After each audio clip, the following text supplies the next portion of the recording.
Shuning uchun azizlar, oilada erkak kishi og'ir bo'lish kerak. Omonat bu, ota-onasini omonati.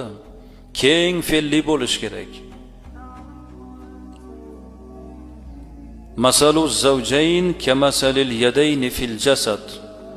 Er xotinning misoli bir tanning ikki qo'liga o'xshash.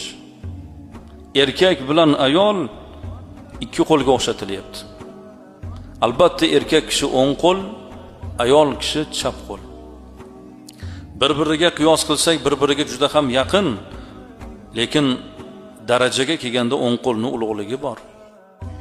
Xuddi shunday oilada erkakning ulug'ligi bor. Qo'limizni bittasi nopok bo'lsa, ikkinchi qo'l uni tozalaydi. Chap qo'limiz nopok bo'lsa, o'ng qo'l tozalaydi. To'g'rimi? Najas tekkan qo'lni o'zini o'zi poklash imkoniyati kam. Ikkinchi qo'l yordamga keladi, uni poklaydi. Er xotini ham xuddi shunday. Xato qildimi, uni yuziga solib emas.